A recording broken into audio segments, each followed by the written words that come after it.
ರಾಜ್ಯದಲ್ಲಿ ಮತ್ತೆ ಲಾಕ್ಡೌನ್ ವಿಸ್ತರಣೆ ಆಗತ್ತೆ ಅಂತ ಮುಖ್ಯಮಂತ್ರಿ ಯಡಿಯೂರಪ್ಪ ಘೋಷಣೆ ಮಾಡಿದ್ದಾರೆ. ಆದರೆ ಎಷ್ಟು ದಿನಗಳ ಕಾಲ ಲಾಕ್ಡೌನ್ ವಿಸ್ತರಣೆ ಅನ್ನೋದು ಇವತ್ತು ಸಂಜೆಯ ವೇಳೆಗೆ ಘೋಷಣೆ ಆಗತ್ತೆ. ರಾಜ್ಯದಲ್ಲಿ ಮತ್ತೆ ಲಾಕ್ಡೌನ್ ವಿಸ್ತರಣೆ. ಈಗಿರುವ ಲಾಕ್ಡೌನ್ ಜೂನ್ 7ರ ತನಕ. ಜೂನ್ 7ರ ಬಳಿಕವೂ ಸಹ ಲಾಕ್ಡೌನ್ ವಿಸ್ತರಣೆ ಆಗತ್ತೆ. ಮುಖ್ಯಮಂತ್ರಿ ಯಡಿಯೂರಪ್ಪ ಘೋಷಣೆ ಮಾಡಿದ್ದಾರೆ. ಜೂನ್ 7ರ ಬಳಿಕವೂ ಸಹ ರಾಜ್ಯ ಲಾಕ್ ಆಗತ್ತೆ ಅಂತ. ಆದ್ರೆ ಎಷ್ಟು ದಿನ ಲಾಕ್ಡೌನ್ ಅನ್ನೋದರ ಬಗ್ಗೆ ಇವತ್ತು ಸಂಜೆ ಘೋಷಣೆ ಆಗಲಿದೆ. ಜೂನ್ 7ರ ನಂತರವೂ ಲಾಕ್ಡೌನ್ ವಿಸ್ತರಣೆ ಆಗತ್ತೆ. ಈಗಿರೋ ಲಾಕ್ಡೌನ್ ಜೂನ್ 7ರ ತನಕ. ಜೂನ್ 7ರ ನಂತರವೂ ಸಹ ರಾಜ್ಯ ಲಾಕ್ ಆಗಲಿದೆ. ಕೆಲವು ವಲಯಗಳಿಗೆ ಸರ್ಕಾರ ವಿನಾಯಿತಿಯನ್ನ ನೀಡಲಿದೆ. ಎಷ್ಟು ದಿನ ಲಾಕ್ಡೌನ್ ಅನ್ನೋದರ ಬಗ್ಗೆ ಸಂಜೆ ಘೋಷಣೆಯಾಗತ್ತೆ.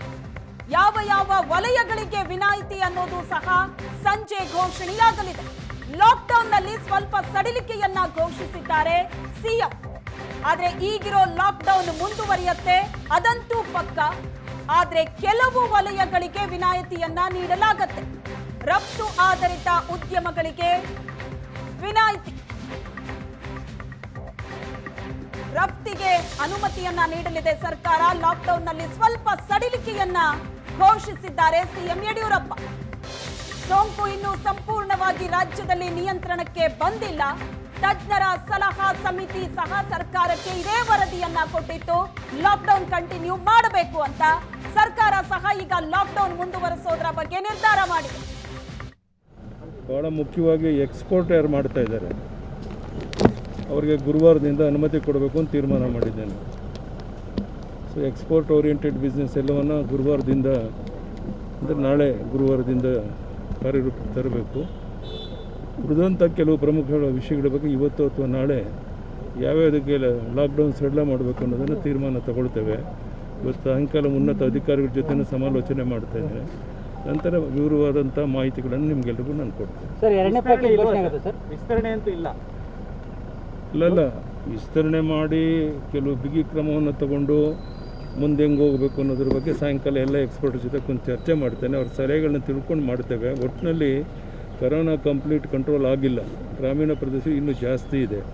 ಅದನ್ನು ಸರಿದೂಗಿಸ್ಕೊಂಡು ಮುಂದೆ ಹೆಂಗೆ ಹೋಗಬೇಕು ಅನ್ನೋದ್ರ ಬಗ್ಗೆ ಚರ್ಚೆ ಮಾಡ್ತೇವೆ. ಸರ್, ಎರಡನೇ ಪ್ಯಾಕೇಜ್ ಘೋಷಣೆ ಆಗುತ್ತೆ ಸರ್ ಇವತ್ತು? ಇನ್ನೊಂದು 2 ದಿವಸದಲ್ಲಿ ಮಾಡ್ತೇನೆ. ಇವತ್ತು ನಡೆದು ಮಾಡ್ತೇನೆ. ಈಗ ಎಕ್ಸ್ಪೋರ್ಟ್ ಓರಿಯೆಂಟೆಡ್ದನ್ನು ಗುರುವಾರದಿಂದ ಪ್ರಾರಂಭ ಮಾಡೋಕ್ಕೆ ಸೂಚನೆಯನ್ನು ಕೊಡ್ತೇನೆ. ಭಾಳ ಮುಖ್ಯವಾಗಿ ಎಕ್ಸ್ಪೋರ್ಟ್ ಯಾರು ಮಾಡ್ತಾ ಇದ್ದಾರೆ ಅವರಿಗೆ ಗುರುವಾರದಿಂದ ಅನುಮತಿ ಕೊಡಬೇಕು ಅಂತ ತೀರ್ಮಾನ ಮಾಡಿದ್ದೇನೆ. ಸೊ ಎಕ್ಸ್ಪೋರ್ಟ್ ಓರಿಯೆಂಟೆಡ್ ಬಿಸ್ನೆಸ್ ಎಲ್ಲವನ್ನು ಗುರುವಾರದಿಂದ ಅಂದರೆ ನಾಳೆ ಗುರುವಾರದಿಂದ ಕಾರ್ಯರೂಪಕ್ಕೆ ತರಬೇಕು. ಉಳಿದಂಥ ಕೆಲವು ಪ್ರಮುಖ ವಿಷಯಗಳ ಬಗ್ಗೆ ಇವತ್ತು ಅಥವಾ ನಾಳೆ ಯಾವ್ಯಾವುದಕ್ಕೆ ಲಾಕ್ಡೌನ್ ಸಡಿಲ ಮಾಡಬೇಕು ಅನ್ನೋದನ್ನು ತೀರ್ಮಾನ ತಗೊಳ್ತೇವೆ. ಇವತ್ತು ಸಾಯಂಕಾಲ ಉನ್ನತ ಅಧಿಕಾರಿಗಳ ಜೊತೆ ಸಮಾಲೋಚನೆ ಮಾಡ್ತಾ ಇದ್ದೇನೆ. ನಂತರ ವಿವರವಾದಂಥ ಮಾಹಿತಿಗಳನ್ನು ನಿಮಗೆಲ್ಲರಿಗೂ ನಾನು ಕೊಡ್ತೇನೆ. ಸರ್, ಎರಡನೇ ಪ್ಯಾಕೇಜ್ ಘೋಷಣೆ ಆಗುತ್ತೆ ಸರ್? ವಿಸ್ತರಣೆ ಅಂತೂ ಇಲ್ಲ. ಇಲ್ಲ, ವಿಸ್ತರಣೆ ಮಾಡಿ ಕೆಲವು ಬಿಗಿ ಕ್ರಮವನ್ನು ತಗೊಂಡು ಮುಂದೆ ಹೆಂಗೆ ಹೋಗಬೇಕು ಅನ್ನೋದ್ರ ಬಗ್ಗೆ ಸಾಯಂಕಾಲ ಎಲ್ಲ ಎಕ್ಸ್ಪರ್ಟ್ ಜೊತೆ ಕುಂತು ಚರ್ಚೆ ಮಾಡ್ತೇನೆ. ಅವ್ರ ಸಲಹೆಗಳನ್ನ ತಿಳ್ಕೊಂಡು ಮಾಡ್ತೇವೆ. ಒಟ್ಟಿನಲ್ಲಿ ಕರೋನಾ ಕಂಪ್ಲೀಟ್ ಕಂಟ್ರೋಲ್ ಆಗಿಲ್ಲ. ಗ್ರಾಮೀಣ ಪ್ರದೇಶ ಇನ್ನೂ ಜಾಸ್ತಿ ಇದೆ. ಅದನ್ನು ಸರಿದೂಗಿಸ್ಕೊಂಡು ಮುಂದೆ ಹೆಂಗೆ ಹೋಗಬೇಕು ಅನ್ನೋದ್ರ ಬಗ್ಗೆ ಚರ್ಚೆ ಮಾಡ್ತೇವೆ. ಸರ್, ಎರಡನೇ ಪ್ಯಾಕೇಜ್ ಘೋಷಣೆ ಆಗುತ್ತೆ ಸರ್ ಇವತ್ತು? ಇನ್ನೊಂದು 2 ದಿವಸದಲ್ಲಿ ಮಾಡ್ತೇನೆ. ಇವತ್ತು ನಡೆದು ಮಾಡ್ತೇನೆ. ಈಗ ಎಕ್ಸ್ಪೋರ್ಟ್ ಓರಿಯೆಂಟೆಡ್ದನ್ನು ಗುರುವಾರದಿಂದ ಪ್ರಾರಂಭ ಮಾಡೋಕ್ಕೆ ಸೂಚನೆಯನ್ನು ಕೊಡ್ತೇನೆ. ಭಾಳ ಮುಖ್ಯವಾಗಿ ಎಕ್ಸ್ಪೋರ್ಟ್ ಯಾರು ಮಾಡ್ತಾ ಇದ್ದಾರೆ ಅವರಿಗೆ ಗುರುವಾರದಿಂದ ಅನುಮತಿ ಕೊಡಬೇಕು ಅಂತ ತೀರ್ಮಾನ ಮಾಡಿದ್ದೇನೆ. ಸೊ ಎಕ್ಸ್ಪೋರ್ಟ್ ಓರಿಯೆಂಟೆಡ್ ಬಿಸ್ನೆಸ್ ಎಲ್ಲವನ್ನು ಗುರುವಾರದಿಂದ ಅಂದರೆ ನಾಳೆ ಗುರುವಾರದಿಂದ ಕಾರ್ಯರೂಪಕ್ಕೆ ತರಬೇಕು. ಉಳಿದಂಥ ಕೆಲವು ಪ್ರಮುಖ ವಿಷಯಗಳ ಬಗ್ಗೆ ಇವತ್ತು ಅಥವಾ ನಾಳೆ ಯಾವ್ಯಾವುದಕ್ಕೆ ಲಾಕ್ಡೌನ್ ಸಡಿಲ ಮಾಡಬೇಕು ಅನ್ನೋದನ್ನು ತೀರ್ಮಾನ ತಗೊಳ್ತೇವೆ. ಇವತ್ತು ಸಾಯಂಕಾಲ ಉನ್ನತ ಅಧಿಕಾರಿಗಳ ಜೊತೆ ಸಮಾಲೋಚನೆ ಮಾಡ್ತಾ ಇದ್ದೇನೆ. ನಂತರ ವಿವರವಾದಂಥ ಮಾಹಿತಿಗಳನ್ನು ನಿಮಗೆಲ್ಲರಿಗೂ ನಾನು ಕೊಡ್ತೇನೆ. ಸರ್, ಎರಡನೇ ಪ್ಯಾಕೇಜ್ ಘೋಷಣೆ ಆಗುತ್ತೆ ಸರ್? ವಿಸ್ತರಣೆ ಅಂತೂ ಇಲ್ಲ. ಇಲ್ಲ, ವಿಸ್ತರಣೆ ಮಾಡಿ ಕೆಲವು ಬಿಗಿ ಕ್ರಮವನ್ನು ತಗೊಂಡು ಮುಂದೆ ಹೆಂಗೆ ಹೋಗಬೇಕು ಅನ್ನೋದ್ರ ಬಗ್ಗೆ ಈ ಬಗ್ಗೆ ಹೆಚ್ಚಿನ ಡೀಟೇಲ್ಸ್ ಅನ್ನ ಕೊಡ್ತಾರೆ ನಮ್ಮ ಪ್ರತಿನಿಧಿ ಶರತ್ ಸಂಪರ್ಕದಲ್ಲಿದ್ದಾರೆ. ಶರತ್, ಲಾಕ್ಡೌನ್ ಮುಂದುವರಿಯೋದಂತೂ ಪಕ್ಕ, ಆದ್ರೆ ಕೆಲವೊಂದಷ್ಟು ಸಡಿಲಿಕೆಯನ್ನ ಮಾಡೋದಕ್ಕೆ ಸಿಎಂ ತೀರ್ಮಾನ ಮಾಡಿದ್ದಾರೆ. ಹಾಗಾಗಿ ಮುಂದೆ ಜೂನ್ 7ರ ನಂತರ ಎಷ್ಟು ದಿನಗಳ ಕಾಲ ಲಾಕ್ಡೌನ್ ಮುಂದುವರಿಯುತ್ತೆ ಇವೆಲ್ಲದರ ಬಗ್ಗೆ ಹೆಚ್ಚಿನ ಡೀಟೇಲ್ಸ್ ಅನ್ನ ಕೊಡ್ತಾರೆ ನಮ್ಮ ರಿಪೋರ್ಟರ್. ಅದಕ್ಕಿಂತ ಮುಂಚೆ ರಾಜ್ಯದಲ್ಲಿ ಮತ್ತೆ 10 ದಿನ ಲಾಕ್ಡೌನ್ ಬೆಂಗಳೂರಿನಲ್ಲಿ ಮತ್ತೆ 10 ದಿನ ಲಾಕ್ಡೌನ್ ವಿಸ್ತರಣೆ ಆಗೋದು ಪಕ್ಕ. ಜೂನ್ 7ರಿಂದ ಜೂನ್ 16ರವರೆಗೆ ಹಾಗಾದ್ರೆ ಲಾಕ್ಡೌನ್ ಆಗುತ್ತಾ? 10 ದಿನಗಳ ಕಾಲ ಲಾಕ್ಡೌನ್ ವಿಸ್ತರಣೆ ಬಹುತೇಕ ಖಚಿತ. ಈಗಾಗಲೇ ಮುಖ್ಯಮಂತ್ರಿ ಘೋಷಣೆ ಮಾಡಿದ್ದಾರೆ ಜೂನ್ 7ರ ನಂತರವೂ ಸಹ ಲಾಕ್ಡೌನ್ ಮುಂದುವರಿಯುತ್ತೆ ಅಂತ. ಆದ್ರೆ ಎಷ್ಟು ದಿನ ಅನ್ನೋದರ ಬಗ್ಗೆ ಇನ್ನೂ ಸಮರ್ಪಕವಾದ ಮಾಹಿತಿ ಸಿಕ್ಕಿಲ್ಲ. ನಮಗೆ ಸಿಕ್ಕಿರೋ ಇನ್ಫಾರ್ಮೇಶನ್ ಪ್ರಕಾರ ಜೂನ್ 7ರ ನಂತರ ಬಹುತೇಕ 10 ದಿನಗಳ ಕಾಲ ಲಾಕ್ಡೌನ್ ಮುಂದುವರಿಬಹುದು.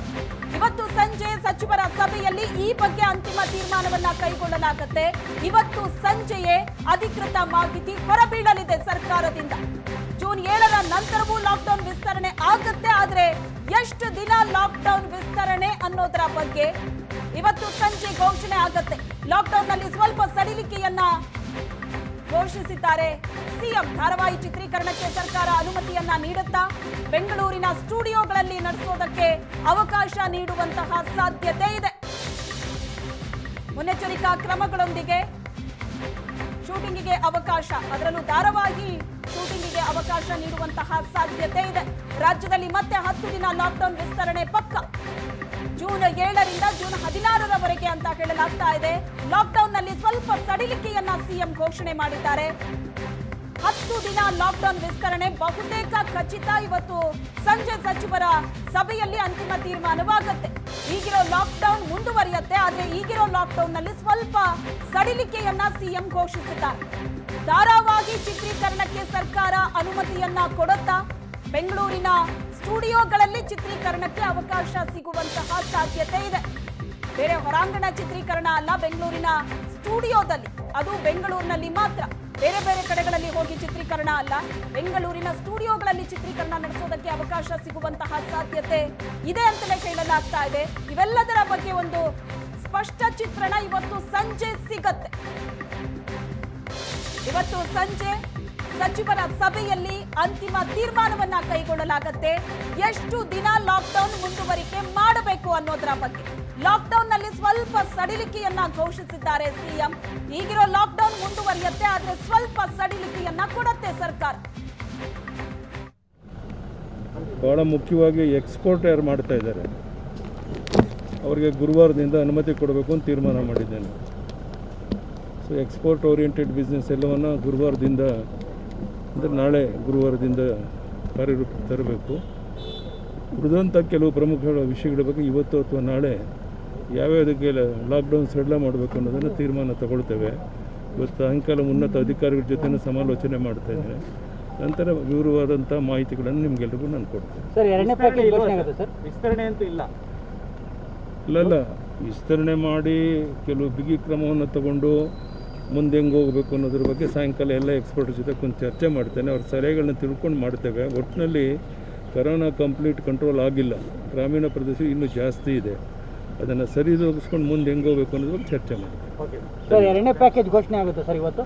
ಇನ್ನೊಂದು 2 ದಿವಸದಲ್ಲಿ ಮಾಡ್ತೇನೆ. ಇವತ್ತು ನಡೆದು ಮಾಡ್ತೇನೆ. ಈಗ ಎಕ್ಸ್ಪೋರ್ಟ್ ಓರಿಯೆಂಟೆಡ್ದನ್ನು ಗುರುವಾರದಿಂದ ಪ್ರಾರಂಭ ಮಾಡೋಕ್ಕೆ ಸೂಚನೆಯನ್ನು ಕೊಡ್ತೇನೆ. ಭಾಳ ಮುಖ್ಯವಾಗಿ ಈ ಬಗ್ಗೆ ಹೆಚ್ಚಿನ ಡೀಟೇಲ್ಸ್ ಅನ್ನ ಕೊಡ್ತಾರೆ ನಮ್ಮ ಪ್ರತಿನಿಧಿ ಶರತ್ ನೇರ ಸಂಪರ್ಕದಲ್ಲಿದ್ದಾರೆ. ಹಾಗೇನೆ ಆನಂದ ಬೈದನ ಮನೆ ಸಹ ನಮ್ಮೊಂದಿಗೆ ನೇರ ಸಂಪರ್ಕದಲ್ಲಿದ್ದಾರೆ. ಮೊದಲನೇದಾಗಿ ಶರತ್, ಈಗ ತಾನೇ ಮುಖ್ಯಮಂತ್ರಿಗಳು ಹೇಳ್ತಾ ಇದ್ರು ಜೂನ್ 7ರ ನಂತರವೂ ಸಹ ಲಾಕ್ಡೌನ್ ಮುಂದುವರಿಯುತ್ತೆ ಅಂತ. ಆದ್ರೆ ಒಂದಷ್ಟು ಸಡಿಲಿಕೆ ಮಾಡ್ತಾ ಇದ್ದಾರೆ. ಹಾಗಾಗಿ ಸರ್ಕಾರದ ಪ್ಲಾನ್ ಏನು? ಲಾಕ್ಡೌನ್ ಮುಂದುವರಿಕೆ ಮತ್ತು ಅದನ್ನ ಯಾವ ರೀತಿ ನಿರ್ವಹಿಸಬೇಕು ಅನ್ನೋದರ ಬಗ್ಗೆ ಸರ್ಕಾರದ ಪ್ಲಾನ್ ಏನಿದೆ? ಪ್ಯಾಕೇಜಿನ ಬಗ್ಗೆ ಯಾವ ರೀತಿಯಾದ ತೀರ್ಮಾನವನ್ನ ಸರ್ಕಾರ ಕೈಗೊಳ್ತಾ ಇದೆ?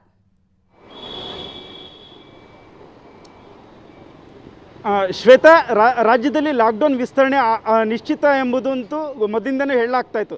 ಇದೀಗ ಸ್ವತಃ ರಾಜ್ಯದ ಮುಖ್ಯಮಂತ್ರಿ BS ಯಡಿಯೂರಪ್ಪನವರು ಕೂಡ ವಿಸ್ತರಣೆ ಬಗ್ಗೆ ಮಾತನಾಡಿದ್ದಾರೆ. ವಿಸ್ತರಣೆ ಮಾಡಿ ಬಿಗಿ ನಿಲುವುಗಳನ್ನು ಯಥಾವತ್ತಾಗಿ ಮುಂದುವರಿಸ್ತೀವಿ ಅಂತ ಸ್ವತಃ ಯಡಿಯೂರಪ್ಪನವರೇ ಹೇಳಿರುವಂಥದ್ದು.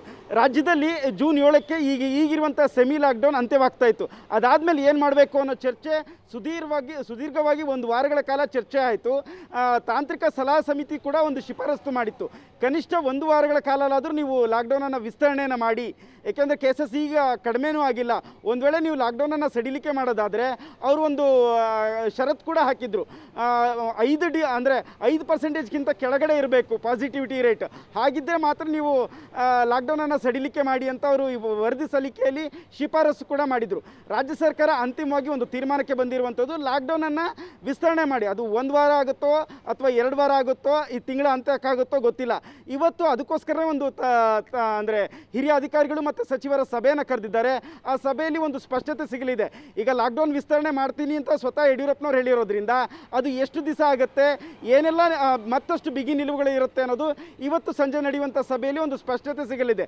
ಪ್ರಮುಖವಾಗಿ ತಾಂತ್ರಿಕ ಸಲಹಾ ಸಮಿತಿ ಸದಸ್ಯರು ಹೇಳಿರುವಂಥದ್ದು ಪಾಸಿಟಿವಿಟಿ ರೇಟ್ ಏನು ಕಡಿಮೆ ಆಗುತ್ತೆ ಅಲ್ಲಿ ತನಕ ನೀವು ಯಾವುದೇ ಕಾರಣಕ್ಕೂ ಲಾಕ್ಡೌನನ್ನು ಸಡಿಲಿಕೆ ಮಾಡಬೇಡಿ ಅನ್ನಿದ್ರು.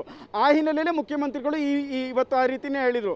ಈಗ ಯಡಿಯೂರಪ್ಪನವ್ರ ಹೇಳಿಕೆಯನ್ನು ಗಮನಿಸೋದಾದರೆ ಲಾಕ್ಡೌನ್ ವಿಸ್ತರಣೆ ಆಗುತ್ತೆ, ಆದರೆ ಎಷ್ಟು ದಿವಸ ಅನ್ನೋದು ಗೊತ್ತಿಲ್ಲ, ಸಂಜೆ ತೀರ್ಮಾನ ಆಗುತ್ತೆ. ಇನ್ನೊಂದು ಪ್ರಮುಖವಾಗಿ ಸಡಿಲಿಕೆ ಮಾಡ್ತೀನಿ ಅಂತಲೂ ಕೂಡ ಒಂದೆರಡು ಅಂಶಗಳು ಹೇಳಿದರು. ಅಂದರೆ ಕೆಲವೊಂದು ಸೆಕ್ಟರ್ಗಳಿಗೆ ಸಡಿಲಿಕೆ ಆಗುವಂಥದ್ದು ನಿಶ್ಚಿತ. ಏಷ್ಯಾನೆಟ್ ಸುವರ್ಣ ನ್ಯೂಸ್ ಬೆಳಗ್ಗೆಯಿಂದನೂ ಕೂಡ ವರದಿಯನ್ನು ಮಾಡ್ತಾ ಇತ್ತು. ಲಾಕ್ಡೌನ್ ವಿಸ್ತರಣೆ ಮಾಡುತ್ತೆ, ಕೆಲವೊಂದು ಸೆಕ್ಟರ್ಗಳಿಗೆ ವಿನಾಯಿತಿ ಕೊಡುವಂಥ ಸಾಧ್ಯತೆ ಕೂಡ ಇದೆ ಅಂತ. ಇದೀಗ ಸ್ವತಃ ಯಡಿಯೂರಪ್ಪನವ್ರು ಹೇಳಿರುವಂಥದ್ದು ಲಾಕ್ಡೌನನ್ನು ವಿಸ್ತರಣೆ ಮಾಡ್ತೀವಿ, ಇದ್ರ ಜೊತೆಗೆ ಕೆಲವೊಂದು ಸೆಕ್ಟರ್ಗಳಿಗೆ ವಿನಾಯಿತಿಯನ್ನು ಕೂಡ ಕೊಡ್ತೀವಿ ಅಂತ. ಇದೀಗ ಇಂಪೋರ್ಟ್ ಮತ್ತು ಎಕ್ಸ್ಪೋರ್ಟ್ಗೆ ವಿನಾಯಿತಿ ಕೊಡುವಂಥ ಸಾಧ್ಯತೆಯನ್ನು ಸ್ವತಃ ಯಡಿಯೂರಪ್ಪನವ್ರು ಹೇಳಿದರು. ಅದು ನಾಳೆಯಿಂದ ಕೂಡ ಜಾರಿ ಆಗುತ್ತೆ. ಇನ್ನು ಕೆಲವು ಇಂಡಸ್ಟ್ರಿಯಲ್ ಸೆಕ್ಟರ್ಗಳಿಗೂ ಕೂಡ ವಿನಾಯಿತಿ ಸಿಗುವಂಥ ಸಾಧ್ಯತೆ ಇದೆ. ಇವತ್ತು ನಡೆಯುವಂಥ ಸಂಜೆ ಸಭೆಯಲ್ಲಿ ಒಂದು ಸ್ಪಷ್ಟತೆ ಸಿಗಲಿದೆ, ಯಾವುದಕ್ಕೆಲ್ಲ ವಿನಾಯಿತಿ ಮತ್ತು ಇನ್ನೂ ಎಷ್ಟು ದಿವಸ ಮಾಡಬೇಕು ಏನು ಅನ್ನೋದನ್ನು. ಉಳಿದಂತೆ ಪ್ಯಾಕೇಜ್ ಬಗ್ಗೆಯೂ ಕೂಡ ಇವತ್ತು ಯಡಿಯೂರಪ್ಪನವ್ರು ಮಾತನಾಡಿದರು. ಈಗಾಗಲೇ ಮೊದಲನೇ ಹಂತದ ಪ್ಯಾಕೇಜ್ನಲ್ಲಿ 1250 ಕೋಟಿ ಪ್ಯಾಕೇಜನ್ನು ರಾಜ್ಯ ಸರ್ಕಾರ ಘೋಷಣೆ ಮಾಡಿತ್ತು. ಆದರೆ ಕೆಲವೊಂದು ವರ್ಗಗಳಿಗೆ ಮನವಿನೂ ಕೂಡ ಮಾಡಿದ್ರು, ನಾವು ಕೂಡ ಸಂಕಷ್ಟದಲ್ಲಿದ್ದೀವಿ, ನಮಗೂ ಕೂಡ ಪ್ಯಾಕೇಜನ್ನು ಘೋಷಣೆ ಮಾಡಿ ಅಂತ. ಈ ಹಿನ್ನೆಲೆಯಲ್ಲಿ ಅಧಿಕಾರಿಗಳಿಗೂ ಕೂಡ ಸೂಚನೆಯನ್ನು ಮಾಡಿದ್ದು, ಕೆಲವೊಂದು ಬಿಟ್ಟೋದಂತಹ ವರ್ಗಗಳಿಗೂ ಕೂಡ ನಾವು ಪ್ಯಾಕೇಜನ್ನು ಘೋಷಣೆ ಮಾಡೋಣ ಅಂತ ಸ್ವತಃ ಯಡಿಯೂರಪ್ಪನವರು ಇವತ್ತು ಹೇಳಿದರು. ಇನ್ನು ಎರಡು ದಿನಗಳಲ್ಲಿ ಎರಡನೇ ಹಂತದ ಪ್ಯಾಕೇಜನ್ನು ಕೂಡ ಘೋಷಣೆಯನ್ನು ಮಾಡ್ತೀವಿ ಅಂತ. ಇದೀಗ ಇವತ್ತು ನಡೆಯುವಂಥ ಸಭೆಯಲ್ಲಿ ಎಲ್ಲವೂ ಕೂಡ ಒಂದು ಸ್ಪಷ್ಟತೆ ಸಿಗುವಂಥ ಸಾಧ್ಯತೆ ಇದೆ. ಒಂದು, ಈಗಾಗಲೇ ಘೋಷಣೆ ಮಾಡಿದಂತೆ ಲಾಕ್ಡೌನ್ ವಿಸ್ತರಣೆ ಆಗುತ್ತೆ, ಅದು ಎಷ್ಟು ದಿವಸ ಆಗುತ್ತೆ ಮತ್ತು ಏನೆಲ್ಲ ಬಿಗಿ ನಿಲುವುಗಳಿರುತ್ತೆ, ಹಾಗೆ ಯಾವುದಕ್ಕೆಲ್ಲ ರಿಲ್ಯಾಕ್ಸೇಷನ್ ಕೊಡೋದೆ ಅನ್ನೋ ಒಂದು ಇವತ್ತಿನ ಸಂಜೆ ನಡೆಯುವಂಥ ಸಭೆಯಲ್ಲಿ ಒಂದು ಸ್ಪಷ್ಟತೆ ಸಿಗುತ್ತೆ. ಅದಕ್ಕೋಸ್ಕರ ಸಂಜೆ 6 ಗಂಟೆಗೆ ಹಿರಿಯ ಅಧಿಕಾರಿಗಳು ಮತ್ತು ಸಚಿವರ ಸಭೆಯನ್ನು ಕರೆದಿದ್ದಾರೆ. ಸಭೆಯಲ್ಲಿ ಈ ಅಂಶಗಳೆಲ್ಲವೂ ಕೂಡ ಉಲ್ಲೇಖ ಆಗುವಂಥ ಸಾಧ್ಯತೆ ಇದೆ. ತಾಂತ್ರಿಕ ಸಲಹಾ ಸಮಿತಿ ಸದಸ್ಯರು ಮೊನ್ನೆ ಅಷ್ಟೇ ರಾಜ್ಯ ಸರ್ಕಾರಕ್ಕೆ ವರದಿಯನ್ನು ಕೊಟ್ಟಿದ್ದರು. ಆ ವರದಿಯಲ್ಲಿ ಕೇವಲ ಲಾಕ್ಡೌನ್ ವಿಸ್ತರಣೆ ಮಾಡಿ ಅನ್ನೋದು ಮಾತ್ರ ಇಲ್ಲ, ಬೇರೆ ಬೇರೆ ಎಲ್ಲ ಅಂಶಗಳನ್ನು ಕೂಡ ಸೇರಿಸ್ಕೊಂಡಂಥ ಒಂದಿಷ್ಟು ಶಿಫಾರಸುಗಳು ಕೂಡ ರಾಜ್ಯ ಸರ್ಕಾರಕ್ಕೆ ಕೊಟ್ಟಿರುವಂಥದ್ದು. ಆ ಶಿಫಾರಸ್ಸಿನ ಮೇಲೆಗೆ ರಾಜ್ಯ ಸರ್ಕಾರ ಈಗ ತೀರ್ಮಾನ ಮಾಡಿರುವಂಥದ್ದು ಲಾಕ್ಡೌನನ್ನು ವಿಸ್ತರಣೆಯನ್ನು ಮಾಡೋಣ ಅಂತ. ಲಾಕ್ಡೌನ್ ವಿಸ್ತರಣೆ ಜೊತೆಗೆ ಒಂದಿಷ್ಟು ರಿಲ್ಯಾಕ್ಸೇಷನ್ ಕೊಡೋ ಬಗ್ಗೆಯೂ ಕೂಡ ಸರ್ಕಾರದ ಮಟ್ಟದಲ್ಲಿ ಚಿಂತನೆ ಆಗಿದೆ. ಅದು ಈಗ ಮೊದಲ ಭಾಗವಾಗಿ ಈ ಇಂಪೋರ್ಟ್ ಮತ್ತು ಎಕ್ಸ್ಪೋರ್ಟ್ಗಳಿಗೆ ಮಾತ್ರ ರಿಲ್ಯಾಕ್ಸೇಷನ್ ಕೊಡ್ತಿದ್ದಾರೆ. ಉಳಿದಂತೆ ಸಂಜೆ ನಡೆಯುವಂಥ ಸಭೆಯಲ್ಲಿ ಕೆಲವು ಇಂಡಸ್ಟ್ರಿಯಲ್ ಸೆಕ್ಟರ್ಗಳಿಗೂ ಕೂಡ ಅವಕಾಶ ನೀಡುವಂಥ ಸಾಧ್ಯತೆ ಇದೆ. ಶ್ವೇತಾ, ಓಕೆ, ಇನ್ನು ಜೂನ್ 7ರ ನಂತರವೂ ಸಹ ಲಾಕ್ಡೌನ್ ಮುಂದುವರಿಯೋದು ಪಕ್ಕಾ ಅಂತ ಗೊತ್ತಾಗ್ತಾ ಇದೆ. ಇನ್ನು ಸೋಂಕು ಕಂಟ್ರೋಲ್ಗೆ ಬಂದಿಲ್ಲ ಗ್ರಾಮೀಣ ಭಾಗದಲ್ಲೂ ಸಹ, ಹಾಗಾಗಿ ಲಾಕ್ಡೌನ್ ಮುಂದುವರಿಕೆ ಅಂತ ಸಿಎಂ ಹೇಳ್ತಿದ್ದಾರೆ. ಆದರೆ ಲಾಕ್ಡೌನ್ ಅಲ್ಲಿ ಒಂದಷ್ಟು ಸಡಿಲಿಕೆಯನ್ನು ಸಹ ಕೊಡ್ತಾ ಇದ್ದಾರೆ. ಸೋಂಕು ಹೆಚ್ಚಾಗಿರುವಂತಹ ನಗರಗಳಲ್ಲಿ ಅಥವಾ ಸೋಂಕು ಹೆಚ್ಚಾಗಿರುವಂತಹ ಹಳ್ಳಿಗಳಲ್ಲಿ ಇನ್ನಷ್ಟು ಕಠಿಣ ರೂಲ್ಸ್ ಹಾಕುವಂತಹ ಸಾಧ್ಯತೆ ಏನಾದರೂ ಇದೆಯಾ?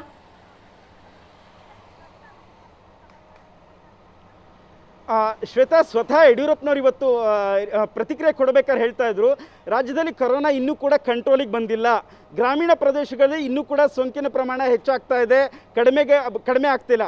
ಈ ನಿಟ್ಟಿನಲ್ಲೇ ತಜ್ಞರು ಕೊಟ್ಟಂಥ ವರದಿಯ ಮೇರೆಗೆ ಲಾಕ್ಡೌನನ್ನು ವಿಸ್ತರಣೆಯನ್ನು ಮಾಡ್ತಾ ಇರುವಂಥದ್ದು. ನಮಗೆ ಈಗಿರೋ ಮಾಹಿತಿಯ ಪ್ರಕಾರ ರಿಲ್ಯಾಕ್ಸೇಷನ್ ಏನಿದೆ ಅದು ಇಂಡಸ್ಟ್ರಿಯಲ್ ಸೆಕ್ಟರ್ಗೆ ಮಾತ್ರ. ಈಗಿರುವಂಥ ನಿರ್ಬಂಧ ಯಥಾವತ್ತಾಗಿ ಎಲ್ಲ ಕಡೆ ಹಾಗೇ ಇರುತ್ತೆ. ಏಕೆಂದರೆ ಕೇಂದ್ರ ಗೃಹ ಇಲಾಖೆಯು ಕೂಡ ರಾಜ್ಯಗಳಿಗೆ ಸೂಚನೆಯನ್ನು ಕೊಟ್ಟಿತ್ತು, ನೀವು ಏಕಾಏಕಿ ಲಾಕ್ಡೌನನ್ನು ಸಡಿಲಿಕೆ ಮಾಡಬೇಡಿ, ಈಗಿರುವಂಥ ನಿರ್ಬಂಧಗಳನ್ನು ಕನಿಷ್ಠ ಜೂನ್ 30ರವರೆಗೂ ಕೂಡ ಯಥಾವತ್ತಾಗಿ ಮುಂದುವರಿಸಿ ಅಂತ. ಇವಾಗ ರಾಜ್ಯದಲ್ಲಿ ಲಾಕ್ಡೌನ್ ಸಡಿಲಿಕೆ ಅಂತ ಅಂದರೆ ಕೆಲವೊಂದು ಕ್ಷೇತ್ರಗಳಿಗೆ ಷರತ್ತುಬದ್ಧವಾಗಿ ರಿಲ್ಯಾಕ್ಸೇಷನ್ ಕೊಟ್ಟರೂ ಸಹ ಈಗಿರುವಂತಹ ನಿರ್ಬಂಧಗಳು ಯಥಾವತ್ತಾಗಿ ಮುಂದುವರಿಯುತ್ತೆ. ಪ್ರಮುಖವಾಗಿ ಕಂಟೈನ್ಮೆಂಟ್ ಝೋನ್ಗಳಂತ ಏನು ಗುರುತಿಸಿದ್ದೀವಿ, ಅಲ್ಲಿ ಯಾವುದೇ ರೀತಿಯಾದಂಥ ಸಡಿಲಿಕೆ ಇರೋದಿಲ್ಲ. ಈ ಹಿಂದೆ ಕಳೆದ 1 ವಾರಗಳ ಹಿಂದೆ ಜಿಲ್ಲೆಗಳ ಜಿಲ್ಲಾಧಿಕಾರಿಗಳು ಮತ್ತು ಗ್ರಾಮ ಪಂಚಾಯತಿ ಅಧ್ಯಕ್ಷರುಗಳ ಜೊತೆ ಮುಖ್ಯಮಂತ್ರಿಗಳು ವಿಡಿಯೋ ಕಾನ್ಫರೆನ್ಸ್ ಮಾಡುವಂಥ ಸಂದರ್ಭದಲ್ಲೇ ಹೇಳಿದರು, ನಿಮ್ಮ ಜಿಲ್ಲೆಗೆ ಅನುಗುಣವಾಗಿ ನೀವೇ ಪರಿಸ್ಥಿತಿ ನಿಭಾಯಿಸಲಿಕ್ಕೆ ನೀವೇ ಒಂದಿಷ್ಟು ಬಿಗಿ ನಿಲುವುಗಳನ್ನು ತೆಗೆದುಕೊಳ್ಳಿ ಅಂತ. ರಾಜ್ಯದಲ್ಲಿ ಸೆಮಿ ಲಾಕ್ಡೌನ್ ಇದ್ದರೂ ಕೂಡ ಕೆಲವೊಂದು ಜಿಲ್ಲೆಗಳಲ್ಲಿ, ಅಂದರೆ ಸೋಂಕಿನ ಪ್ರಮಾಣ ಹೆಚ್ಚಿರುವಂಥ ಜಿಲ್ಲೆಗಳಲ್ಲಿ ಈಗಾಗಲೇ ಒಂದಿಷ್ಟು ಬಿಗಿ ನಿಲುವುಗಳಾಗಿದೆ. ಅಂದರೆ ವಾರದಲ್ಲಿ 4 ರಿಂದ 5 ದಿವಸ ಸಂಪೂರ್ಣ ಲಾಕ್ಡೌನ್ ಮಾಡಿ ಕೇವಲ 2 ದಿವಸಗಳ ಮಾತ್ರ ಅಗತ್ಯ ವಸ್ತುಗಳನ್ನು ತರೋದಕ್ಕೆ ಅವಕಾಶ ಮಾಡಿಕೊಟ್ಟಿರುವಂಥದ್ದು. ಈ ರೀತಿಯಾದಂಥ ಬಿಗಿ ನಿಲುವುಗಳು ಲಾಕ್ಡೌನ್ ಒಂದು ವೇಳೆ ಸಡಿಲಿಕೆ ಅಂದರೆ ಕೆಲವೊಂದು ಕ್ಷೇತ್ರಗಳಿಗೆ ಸಡಿಲಿಕೆ ಆದರೂ ಕೂಡ ಈ ರೀತಿಯಾದಂಥ ಬಿಗಿ ನಿಲುವುಗಳು ಮುಂದುವರಿಯುತ್ತೆ. ನಮ್ಮಲ್ಲಿ ಈಗ ರಾಜ್ಯದಲ್ಲಿ ಓವರಾಲ್ ರಾಜ್ಯದಲ್ಲಿ ಸೆಮಿ ಲಾಕ್ಡೌನ್ ಜಾರಿಯಲ್ಲಿದ್ದರೂ ಕೂಡ ಜಿಲ್ಲೆಗಳಿಗೆ ಅಲ್ಲಿನ ಪರಿಸ್ಥಿತಿಗೆ ಅನುಗುಣವಾಗಿ ಅಲ್ಲಿನ ಜಿಲ್ಲಾಧಿಕಾರಿಗಳೇ ಒಂದಿಷ್ಟು ಬಿಗಿ ನಿಲುವುಗಳನ್ನು ತೆಗೆದುಕೊಂಡಿದ್ದಾರೆ.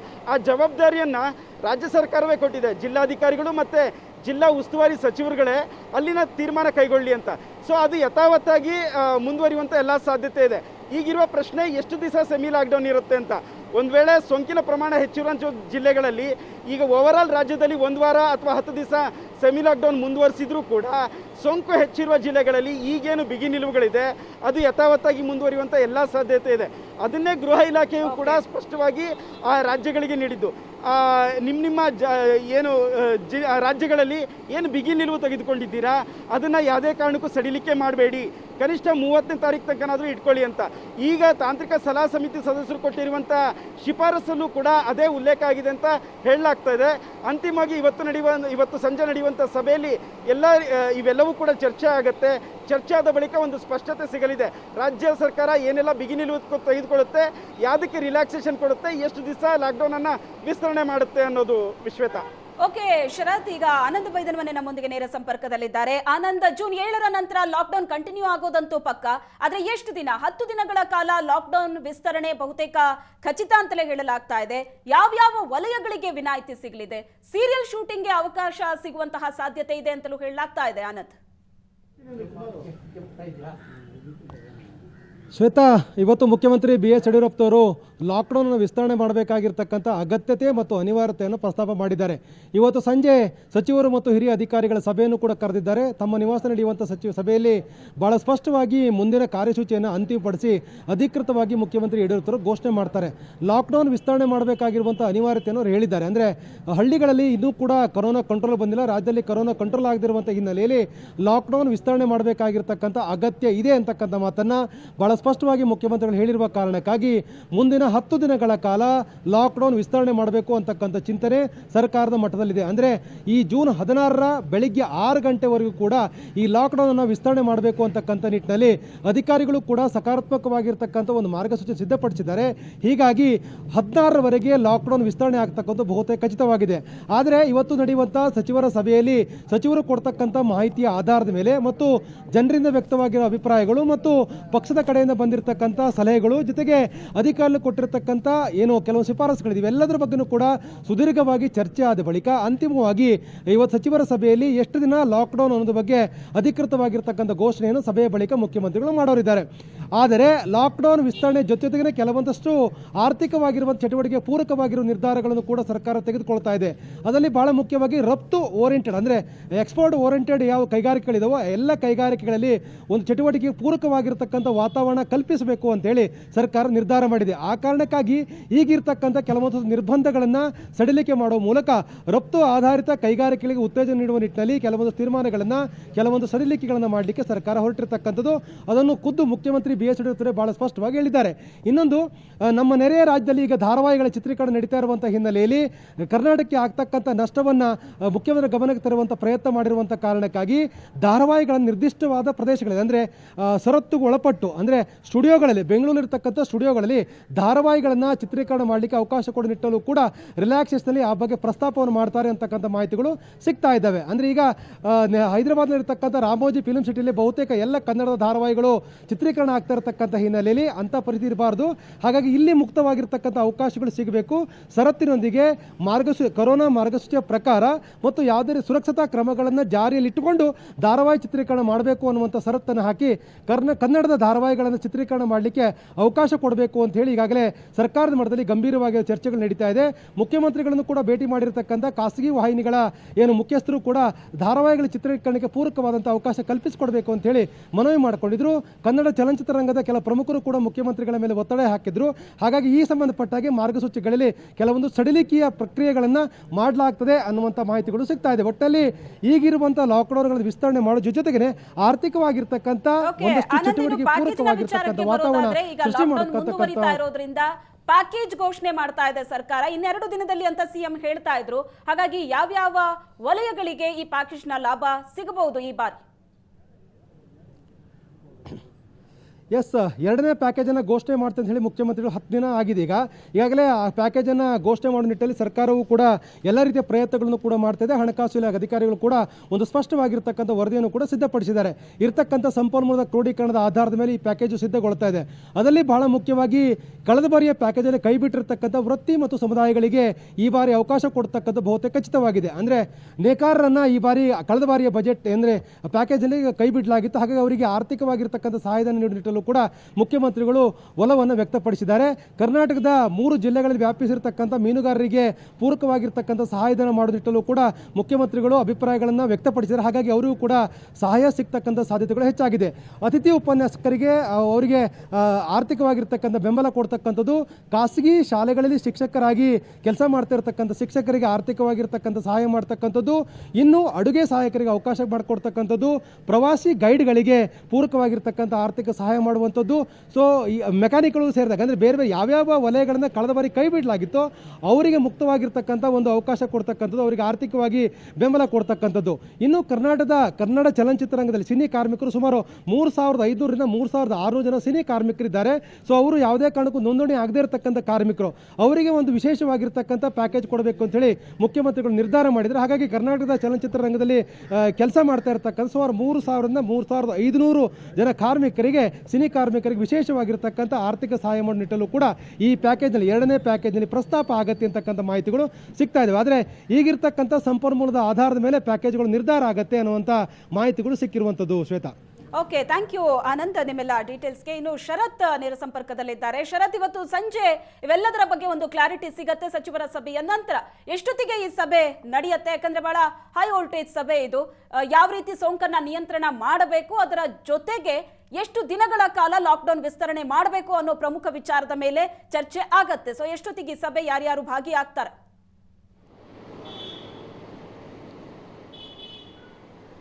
ಶ್ವೇತಾ, ಸಂಜೆ 6 ಗಂಟೆಗೆ CM ನಿವಾಸ ಕಾವೇರಿಯಲ್ಲಿ ಸಭೆ ನಿಗದಿಯಾಗಿರುವಂಥದ್ದು. ಸಭೆಯಲ್ಲಿ ಹಿರಿಯ ಸಚಿವರುಗಳು ಅಂದರೆ ಕೋವಿಡ್ಗೆ ಜವಾಬ್ದಾರಿಯನ್ನು ಕೊಟ್ಟಿತ್ತು ರಾಜ್ಯ ಸರ್ಕಾರ ಕೆಲವು ಸಚಿವರುಗಳಿಗೆ. ಆ ಎಲ್ಲ ಸಚಿವರು ಅಂದರೆ ಐದು ಜನ ಸಚಿವರು, ಅರವಿಂದ್ ಲಿಂಬಾವಳಿ ಇರ್ಬೋದು, ಆರೋಗ್ಯ ಸಚಿವರಾದಂಥ ಸುಧಾಕರ್ ಇರ್ಬೋದು, ಕಂದಾಯ ಸಚಿವ ಆರ್ ಅಶೋಕ್, ಮತ್ತು ಇಂಡಸ್ಟ್ರಿಯಲ್ ಮಿನಿಸ್ಟರ್ ಆದಂಥ ಜಗದೀಶ್ ಶೆಟ್ಟರ್, ಹಾಗೆ ಗೃಹ ಸಚಿವರ ಬಸವರಾಜ ಬೊಮ್ಮಾಯಿ, ಇವರೆಲ್ಲರನ್ನೂ ಒಳಗೊಂಡಂತೆ ಹಿರಿಯ ಅಧಿಕಾರಿಗಳು ಸೇರಿದಂತೆ ಎಲ್ಲರನ್ನೂ ಸಭೆಗೆ ಆಹ್ವಾನ ಮಾಡಲಾಗಿದೆ. ಇದು ಪ್ರತಿ ವಾರ 2 ದಿವಸಕ್ಕೊಮ್ಮೆ ಸಭೆಯನ್ನು ಸೇರಲಾಗ್ತಾ ಇತ್ತು. ಇದೀಗ ಯಾಕೆ ಮಹತ್ವ ಪಡ್ಕೊಂಡಿದೆ ಅಂತಂದರೆ, ಮೊನ್ನೆ ಅಷ್ಟೇ ತಾಂತ್ರಿಕ ಸಲಹಾ ಸಮಿತಿ ಸದಸ್ಯರು ವರದಿಯನ್ನು ಕೊಟ್ಟರು ರಾಜ್ಯ ಸರ್ಕಾರಕ್ಕೆ. ಅದಾದಮೇಲೆ ಸಚಿವರ ಸಭೆಯನ್ನು ಮುಖ್ಯಮಂತ್ರಿಗಳು ಮಾಡಿರಲಿಲ್ಲ. ಇದೀಗ ಇವತ್ತು ಸಂಜೆ 6 ಗಂಟೆಗೆ ತಾಂತ್ರಿಕ ಸಲಹಾ ಸಮಿತಿ ಕೊಟ್ಟಂಥ ವರದಿಯ ಮೇರೆಗೆ, ಶಿಫಾರಸ್ಸಿನ ಮೇರೆಗೆ ಚರ್ಚೆ ಮಾಡಲಿಕ್ಕೆ ಹಿರಿಯ ಅಧಿಕಾರಿಗಳು ಮತ್ತು ಸಚಿವರನ್ನು ಸಭೆಗೆ ಆಹ್ವಾನಿಸಿದ್ದಾರೆ. ಸಂಜೆ 6 ಗಂಟೆಗೆ ತಮ್ಮ ನಿವಾಸದಲ್ಲಿ ಚರ್ಚೆ ನಡೆಯುತ್ತೆ. ಈಗಾಗಲೇ ಮುಖ್ಯಮಂತ್ರಿಗಳು ಘೋಷಣೆ ಮಾಡಿದ್ದಾರೆ ಲಾಕ್ಡೌನನ್ನು ವಿಸ್ತರಣೆಯನ್ನು ಮಾಡ್ತೀವಿ ಅಂತ.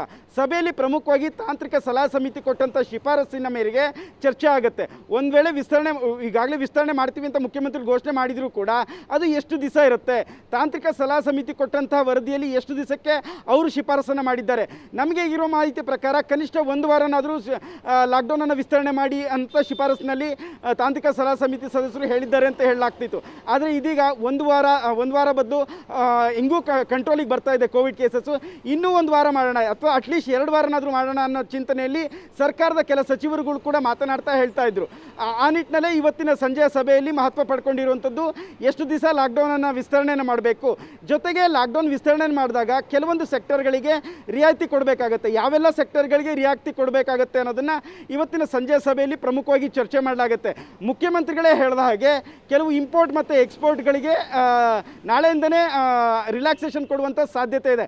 ಉಳಿದಂತೆ ಬೇರೆ ಸೆಕ್ಟರ್ಗಳಿಗೂ ಕೂಡ, ಇಂಡಸ್ಟ್ರಿಯಲ್ ಸೆಕ್ಟರ್ ಇರ್ಬೋದು, ವರ್ಕ್ಶಾಪ್ ಇರ್ಬೋದು, ಹೀಗೆ ಬೇರೆ ಬೇರೆ ಸೆಕ್ಟರ್ಗಳಿಗೂ ಕೂಡ ಒಂದಿಷ್ಟು ರಿಲ್ಯಾಕ್ಸೇಷನ್ ಕೊಡಲಿಕ್ಕೆ ಈಗಾಗಲೇ ಅಧಿಕಾರಿಗಳು ಕೂಡ ಪಟ್ಟಿಯನ್ನು ಮಾಡಿಕೊಂಡಿದ್ದಾರೆ.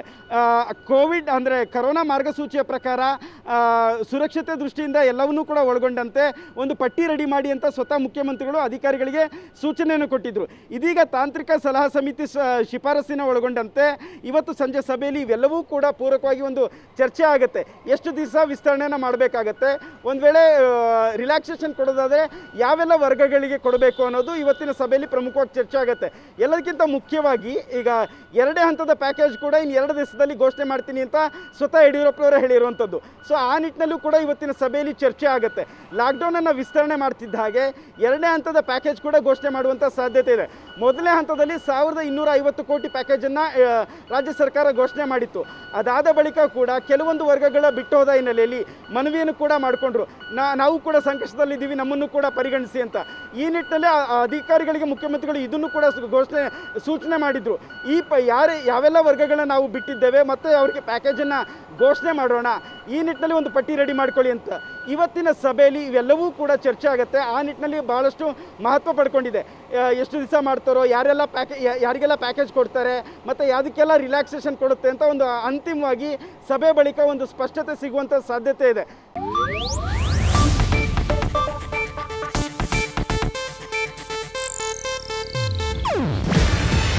ಇದು ಏಷ್ಯಾನೆಟ್ ನ್ಯೂಸ್ ನೆಟ್ವರ್ಕ್ ಪ್ರಸ್ತುತಿ. ನೀವು ನೋಡ್ತಿದ್ದೀರಾ ಏಷ್ಯಾನೆಟ್ ಸುವರ್ಣ ನ್ಯೂಸ್.